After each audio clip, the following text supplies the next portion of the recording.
ನಮಸ್ತೆ ವೀಕ್ಷಕರೇ, ವಿರಾಟ್ ನ್ಯೂಸ್ ಚಾನಲ್ಗೆ ಮತ್ತೆ ನಿಮ್ಮೆಲ್ಲರಿಗೂ ಸ್ವಾಗತ. CM Siddaramaiah, DCM DK Shivakumar ಅವರ ಮೇಲೆ BJP ಪೊಲೀಸರಿಗೆ ಒಂದು ದೂರನ್ನು ನೀಡಿದೆ. ಈ ದೂರಿನಿಂದ ಕಾಂಗ್ರೆಸ್ ಕಂಗಾಲಾಗಿದೆ ಅಂತಲೇ ಹೇಳಲಾಗ್ತಾ ಇದೆ. ಹಾಗಾದರೆ ದೂರಿನಲ್ಲಿ ಏನೇನಿದೆ ಅಂತ ತಿಳ್ಕೊಂಬರೋಣ ವೀಕ್ಷಕರೇ. ಅದಕ್ಕೂ ಮುಂಚೆ ನಮ್ಮ ಚಾನಲ್ನ ನೀವು ಇನ್ನೂ ಸಬ್ಸ್ಕ್ರೈಬ್ ಮಾಡಿಲ್ಲ ಅಂದರೆ ದಯವಿಟ್ಟು ಸಬ್ಸ್ಕ್ರೈಬ್ ಮಾಡ್ಕೊಳ್ಳಿ.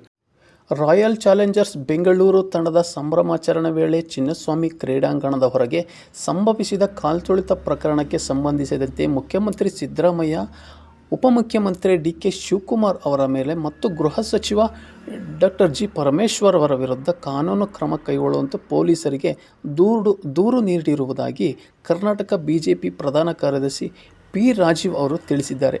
ಕಾಲ್ತುಳಿತ ಪ್ರಕರಣದಲ್ಲಿ ಮೊದಲ ಆರೋಪಿ ಸಿದ್ದರಾಮಯ್ಯನವರು ಮತ್ತು ಎರಡನೇ ಆರೋಪಿ DK ಶಿವಕುಮಾರ್ ಅವರು ಆಗಿದ್ದು, ಇಬ್ಬರೂ ರಾಜಕೀಯ ಲಾಭ ಪಡೆಯುವ ಉದ್ದೇಶದಿಂದ ಹೊಂದಿದ್ದರು. RCB ಗೆಲುವಿನಿಂದ ಅವರು ಅಧಿಕಾರ ದುರುಪಯೋಗಪಡಿಸಿಕೊಂಡಿದ್ದು, ಅವರಿಂದಲೇ ಸಾವು ಸಂಭವಿಸಿವೆ. ನಾನು G ಪರಮೇಶ್ವರ್ ಅವರನ್ನು ಮೂರನೇ ಆರೋಪಿ ಎಂದು ಉಲ್ಲೇಖಿಸಿದ್ದೇನೆ. ನನ್ನ ಪ್ರಕಾರ ಅವರಿಗೆ ಯಾವುದೇ ಉದ್ದೇಶವಿಲ್ಲ, ಆದರೆ ಅವರು ನಿರ್ಲಕ್ಷ್ಯ ವಹಿಸಿದ್ದರು ಮತ್ತು ಗೃಹ ಸಚಿವರಾಗಿ ವಿಫಲರಾಗಿದ್ದಾರೆ ಎಂತಂದು ಡಾಕ್ಟರ್ P ರಾಜೀವ್ ಅವರು ಆರೋಪಿಸಿದ್ದಾರೆ. ಕಬ್ಬನ್ ಪಾರ್ಕ್ ಠಾಣೆಯ ಪೊಲೀಸ್ ಠಾಣೆಯಲ್ಲಿ ದೂರು ನೀಡಿದ್ದ ನಂತರ ಸುದ್ದಿಗಾರರೊಂದಿಗೆ ಮಾತನಾಡಿದ ಅವರು, ಈ ದುರಂತಕ್ಕೆ ಮುಖ್ಯಮಂತ್ರಿ ಮತ್ತು ಉಪಮುಖ್ಯಮಂತ್ರಿ ನೈತಿಕ ಹೊಣೆ ಹೊರಬೇಕಾಗುತ್ತದೆ ಎಂತಂದು ಸಹ ಹೇಳಿಕೆಯನ್ನು ಕೊಟ್ಟಿದ್ದಾರೆ.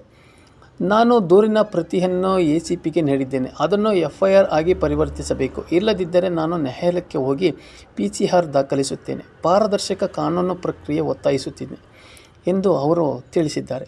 ಘಟನೆಗೆ ಸಂಬಂಧಿಸಿದಂತೆ ಬೆಂಗಳೂರು ಪೊಲೀಸ್ ಆಯುಕ್ತ B ದಯಾನಂದ್ ಮತ್ತು ಇತರ 4 ಹಿರಿಯ ಪೊಲೀಸ್ ಅಧಿಕಾರಿಗಳನ್ನು ಅಮಾನತುಗೊಳಿಸಿದ್ದಕ್ಕಾಗಿ BJPಯ ಮಾಜಿ ಶಾಸಕ ಸರ್ಕಾರವನ್ನು ತರಾಟೆಗೆ ಸಹ ತೆಗೆದುಕೊಂಡಿದ್ದಾರೆ.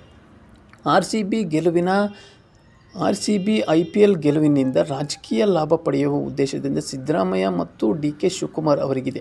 ಸರ್ಕಾರಕ್ಕೂ RCBಗೂ ಏನು ಸಂಬಂಧ? RCBಯ ವಿಜಯೋತ್ಸವಕ್ಕೆ ಸಾರ್ವಜನಿಕ ಹಣ ಏಕೆ ಖರ್ಚು ಮಾಡಲಾಯಿತು ಎಂದು ಪ್ರಶ್ನಿಸಿದರು. ಈಗಾಗಲೇ ಕಾಲ್ತುಳಿತ ಪ್ರಕರಣಕ್ಕೆ ಸಂಬಂಧಿಸಿದಂತೆ ಪೊಲೀಸ್ ಇನ್ಸ್ಪೆಕ್ಟರ್ ನೀಡಿದ ದೂರಿನ ಆಧಾರದ ಮೇಲೆ ಗುರುವಾರ RCB ರಾಜ್ಯ ಕ್ರಿಕೆಟ್ ಸಂಸ್ಥೆ ಮತ್ತು ಇವೆಂಟ್ಸ್ ಮ್ಯಾನೇಜ್ಮೆಂಟ್ ಸಂಸ್ಥೆಯ ವಿರುದ್ಧ ಮೊದಲ FIR ದಾಖಲಾಗಿದೆ ಮತ್ತು 4 ಸಹ ಬಂಧಿಸಲಾಗಿದೆ. ಹಾಗಾಗಿ RCBಯ ವಿರುದ್ಧ ಯಾವುದೇ ಒಂದು ತಪ್ಪು ನಡೆದಿಲ್ಲ. ಹಾಗಾಗಿ RCB ಈವೆಂಟ್ ಮ್ಯಾನೇಜ್ಮೆಂಟ್ನ ಅರೆಸ್ಟ್ ಮಾಡಿರುವುದು ಇದು ನಿಜಕ್ಕೂ ಖಂಡನೀಯ ಅಂತಲೂ ಸಹ ಹೇಳಲಾಗ್ತಾ ಇದೆ. ಹಾಗಾಗಿ ಇದು ಸರ್ಕಾರದ ವೈಫಲ್ಯ ಆಗಿರೋದ್ರಿಂದ ಮೊದಲು ಸಿದ್ದರಾಮಯ್ಯನವರು ಮತ್ತು DK ಶಿವಕುಮಾರ್ ಅವರು ಡಾಕ್ಟರ್ G ಪರಮೇಶ್ವರ್ ಅವರದ್ದು FIR ದಾಖಲಾಗಬೇಕು. ಹಾಗಾಗಿ ಇದು ನ್ಯಾಯಸಮ್ಮತವಾಗಿ ಒಂದು ತನಿಖೆಯನ್ನು ನಡಿಬೇಕು ಅಂತಂದು BJP ಒಂದು ಒತ್ತಾಯ ಮಾಡ್ತಾ ಇದೆ. ಹಾಗಾಗಿ ಈ BJPಯ ಈ ಒಂದು ಪ್ರೊಟೆಸ್ಟಿಂದ ಅಕ್ಷರಶಃ ರಾಜ್ಯ ಕಾಂಗ್ರೆಸ್ ಪಕ್ಷ ಕಂಗಾಲಾಗಿದೆ ಅಂತಲೂ ಸಹ ಹೇಳಲಾಗ್ತಾ ಇದೆ ವೀಕ್ಷಕರೇ.